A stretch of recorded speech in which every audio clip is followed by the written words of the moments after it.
হার্দিক পান্ডিয়া না না না, কিছু ক্ষেত্রে সিঙ্গেলগুলো নিতে হয় হার্দিক, কিছু ক্ষেত্রে সিঙ্গেলগুলো নিতে হয়। আজকের ম্যাচে যদি এই ম্যাচটা জিতে আসতে পারতেন তাহলে আইপিএল ইতিহাসের অন্যতম শ্রেষ্ঠ পারফরমেন্সের নজির গড়তেন ক্যাপ্টেন হার্দিক। প্রথমে বল হাতে 5টা উইকেট, তারপরে ব্যাট হাতে এই রকম জায়গা থেকে এরকম ম্যাচ জেতানো। কিন্তু দিনের শেষে হার্দিক যেন কোথাও না কোথাও গিয়ে সেই ভিলেনই হয়ে উঠছেন।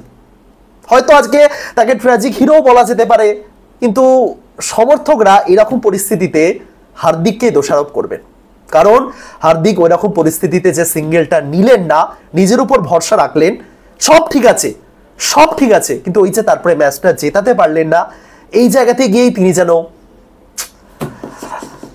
দেখুন মিচেল স্যান্টনারকে নামানো হলো তিলক ভার্মাকে বসিয়ে দিয়ে। তিলক ভার্মা রিটায়ার্ড আউট হয়ে গেলেন, স্যান্টনার নামলেন। তাহলে প্রশ্ন এটাই হবে যে স্যান্টনার তাহলে নামলেন কেন? যদি হার্দিক ওই জায়গাতে স্যান্টনারকে স্ট্রাইক নাই দেন তাহলে তিলক ভার্মাই থাকতে পারতেন। তিলক ভার্মাই ঠিক ছিলেন, অ্যাটলিস্ট তিনি সেট হয়েছিলেন।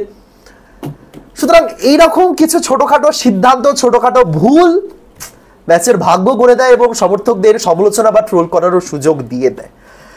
আজকে দারুণ খেলেছেন অল ওভার হার্দিক, বাট ওই কিছু সিদ্ধান্ত, কিছু ভুল, যেটাই তাকে শেষ পর্যন্ত আবারও যাই না এই মুহূর্তে কিভাবে কি ভাষা প্রয়োগ করতে হবে আমি যাই না, বাট মুম্বাই ইন্ডিয়ান্স যদি আজকে ম্যাচটা জিততে পারতো দারুণ হতো। আবেশ খান লাস্ট ওভারে যেরকম বোলিং করলেন, তার আগে শার্দুল ঠাকুর খুব ভালো বোলিং হয়েছে। তা সত্ত্বেও আমি বলবো মুম্বাইয়ের জেতা ম্যাচ ছিল, কিন্তু কিছু করার নেই। মুম্বাইয়ের সাপোর্টাররা হয়তো একটা নামকে খুব বেশি মিস করছেন বিগত কয়েকদিন ধরে, কায়রান পোলার্ড। সত্যি কথা, এরকম জায়গা থেকে কেউ যদি ম্যাচ জেতাতে পারতেন, জিতিয়েছেন অতীতে, তিনি কায়রান পোলার্ড। এবং দ্বিতীয় কেউ যদি এই জায়গা থেকে ম্যাচ জেতাতে পারতেন, তিনি হার্দিক পান্ডিয়া। বাট চলুন তাহলে আজকে ম্যাচ সম্পর্কে সংক্ষেপে একটু আলোচনাই করি। তো এই মুহূর্তে 6টা দলের পয়েন্ট হলো 4 এবং প্রত্যেকেই পয়েন্টস টেবিলের শীর্ষে যাওয়ার জন্য লড়ছে। কিন্তু আপনি লড়তে পারেন একটি ব্র্যান্ড নিউ বাইক জিতে নেওয়ার জন্য। কারণ আইপিএল এর শেষে যে মোস্ট প্লে অ্যাপের সবচেয়ে বেশি সঠিক প্রেডিকশন করবে তার জন্য থাকছে ইয়ামাহা R15M।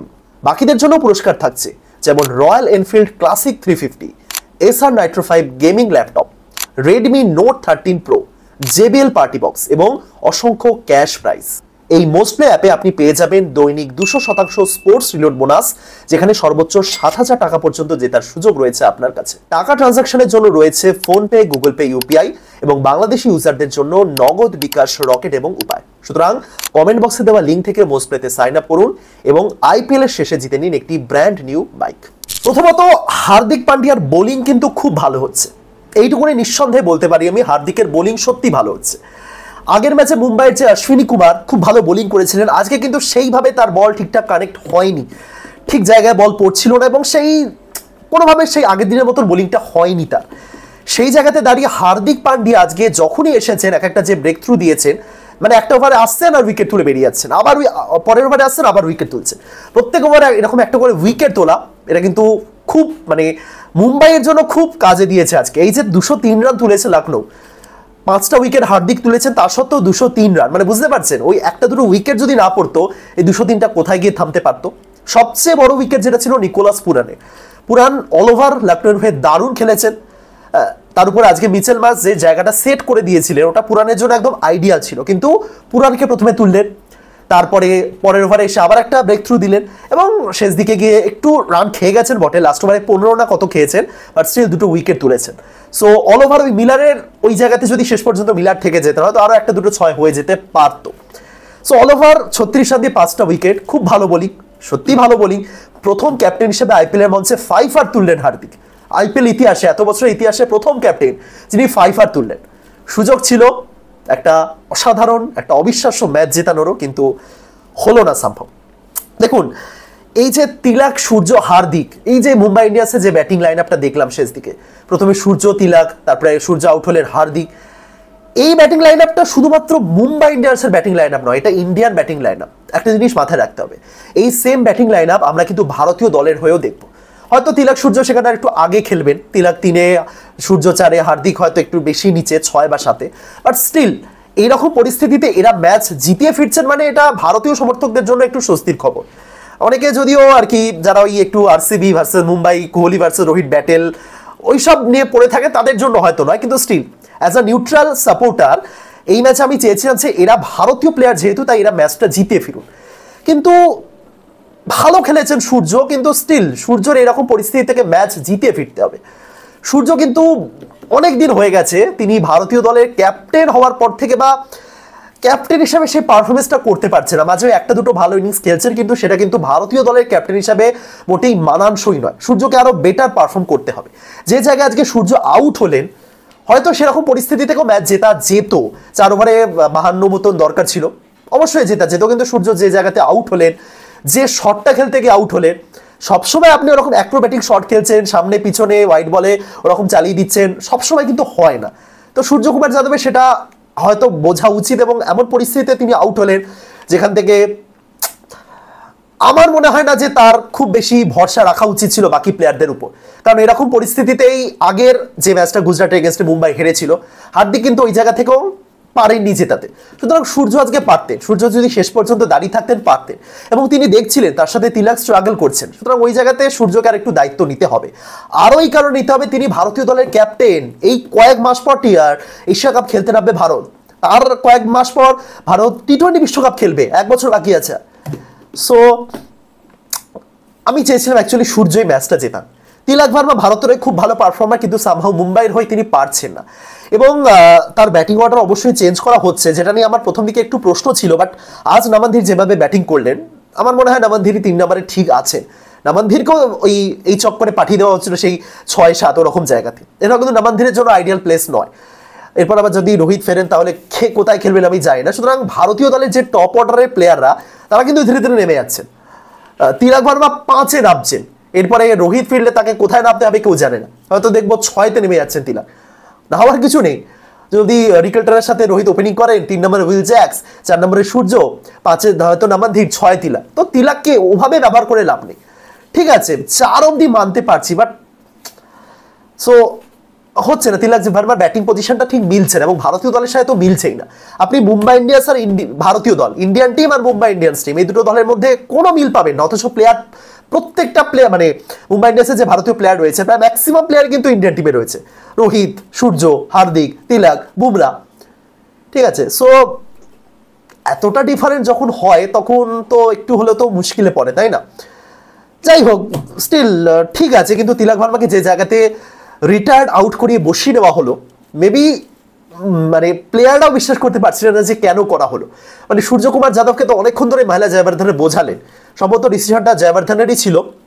আমি জানি না হার্দিকের এই ডিসিশনটা তিনি কতটা সমর্থন করবেন বা করেছেন। আমি ম্যাচ শেষ হওয়ার পর কোনো তাকে কি প্রশ্ন জিজ্ঞাসা করেছে আমি দেখিনি, বাট ডিসিশনটা অবশ্যই জয়বর্ধনা ছিল। বোঝাই যাচ্ছিল যে জয়বর্ধনা সূর্যকুমার যাদবকে অনেকক্ষণ ধরে কিছু একটা বোঝালেন, কারণ সূর্যকুমার কনভিন্স ছিলেন না ওই রিটায়ার্ড আউট যেটা হলেন ওই ব্যাপারে।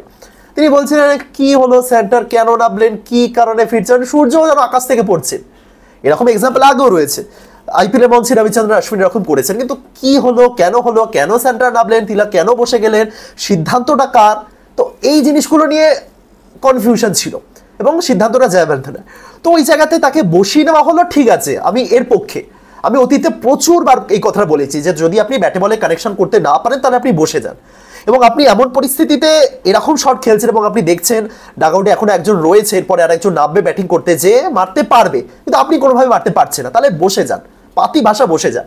আপনাকে ইগো দেখানোর দরকার নেই, আপনি খুব বড় ব্যাটার সেটা প্রমাণ করার জন্য যে না আমি খেলবো, আমি পারবো, সেই ইগো দেখানোর দরকার নেই। এবং তিলক ভার্মা যে বসে গেছেন, এটাতে তার কতটা সিদ্ধান্ত ছিল আমি জানি না, বাট এইরকম সিচুয়েশন ভবিষ্যতেও যদি তৈরি হয়, তাহলে বসিয়ে দেওয়া হোক। যে কোনো প্লেয়ারের ক্ষেত্রে নিজে বসুন, এমন নয় যে ঠিক আছে ড্রেসিং রুম থেকে বলছে তারপরে আমি বসবো। আপনি যখন দেখছেন রান রেট 12, 13, 14 অব্দি উঠে যাবে, এবং আপনি কানেক্ট করতে পারছেন, আপনি রানা বল খেলছেন, যে কোনো প্লেয়ারের উচিত বসে যাওয়া। ইগো দেখানোর জায়গা নয়, নিজের উপর বিশ্বাস থাকা খুব ভালো ব্যাপার। অতিরিক্ত আত্মবিশ্বাস, আমি পারবোই, হ্যাঁ আমি ব্যাটার, আমি বসে যাব, এরকম হবে না। এটা মেবি না করলেই ভালো হয়, কারণ দলের জন্য খেলতে হয়। একটা পারফরমেন্স যখন আপনি করছেন, শুধুমাত্র ইন্ডিভিজুয়াল পারফরমেন্স তো নয়, তাই না, টিম পারফরমেন্স। সো এটাকে আমি সাপোর্ট করি। কিন্তু এই যে তিলক বসলেন, স্যান্টার নামলেন, এবং লাস্ট ওভারে যখন 5 বলে 14 রান, না কত, 4 বলে 14 রান দরকার, এবং হার্দিক স্ট্রাইক দিলেন না সেন্টারকে। আমার প্রশ্ন এটাই যে তাহলে সেন্টারকে কি হলো লাভ নামিয়ে, তাহলে সেন্টারকে নামিয়ে লাভটা কি হলো? যখন আপনি আপনার পার্টনারের উপর ভরসাই করতে পারছেন না, আপনার নিজের উপর আপনার ভরসা রয়েছে, খুব ভালো কথা, খুব ভালো কথা। কিন্তু আপনি যখন স্ট্রাইক দিচ্ছেন না, সেন্টার কিন্তু এমনও নয় যে তিনি খুব খারাপ ব্যাটিং করেন, সেন্টার তখনও চালিয়ে খেলতে পারতেন, সেন্টার চাইলে তখনও মারতে পারতেন। সুতরাং এই যে আপনি অতিরিক্ত আত্মবিশ্বাস নিয়ে তাকে স্ট্রাইক দিলেন না, এই জায়গাতেই সমস্যা। এবং তারপরে যখন আপনি ম্যাচটা জেতাতে পারলেন না, তখন প্রশ্ন উঠতে বাধ্য।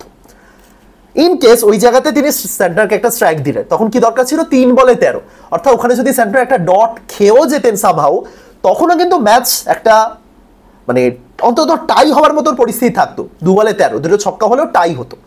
কিন্তু ওই যে হার্দিক সিঙ্গেল লিডের না, অর্থাৎ 3 বলে 14, অর্থাৎ একটা ডট হলেই ম্যাচ শেষ। 2 বলে 14 কোনোভাবে জেতা সম্ভব নয়, ওয়াইড নো বল ছাড়া। যাই হোক, কি আর বলবো। বাট শার্দুল ঠাকুর 19 ওভারে খুব ভালো বোলিং করেছেন, সামহাও আবেশ খানও ভালো বোলিং করেছেন।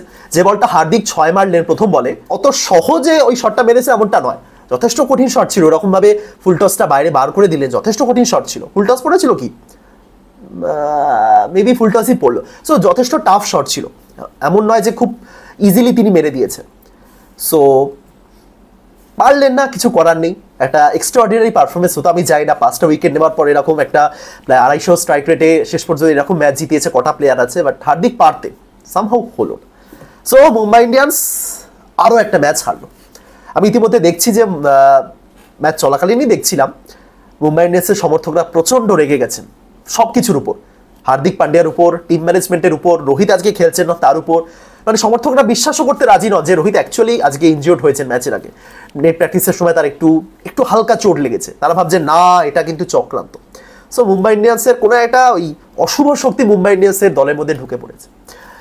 যাই হোক, লখনৌ সুপার জায়ান্টস শেষ পর্যন্ত ম্যাচটা জিতলো 12 রানে। পরপর দুটো ম্যাচ মুম্বাই গুজরাটের পর এরকমভাবে হেরে গেল। আর লখনৌ সুপার জায়ান্টসে ঠিকঠাকই রয়েছে, মিচেল মার্শ দারুণ ফর্মে, মানে আসলেই দারুণ ফর্মে মিচেল মার্শ। এবং দেখুন, এই মুম্বাই ইন্ডিয়ান্সের ওনার আকাশ আম্বানি, যিনি সারাক্ষণ মাঠে বসে থাকেন, প্রত্যেকটা ম্যাচই আসেন, ইভেন তিনি পর্যন্ত অবাক হয়ে গেছেন আজকে হার্দিক যখন রানটা নিলেন না। তিনি বললেন আরে হার্দিক রান নিচ্ছে না, মানে তিনিও এক্সপেক্ট করেছিলেন যে রানটা তিনি নেবেন, কারণ একটা ফ্রেশ প্লেয়ার নামানো হয়েছে। কেন নামানো হয়েছে? কারণ সেই প্লেয়ারটা পারে, এমন নয় যে জাস্ট তিলক ভার্মা দৌড়াতে পারছে না, যে সিঙ্গেলগুলো নিতে হবে, সেটা তো নয়। সেন্টারকে নামানো হয়েছিল এই কারণে, কারণ সেন্টার পারেন শট মারতে।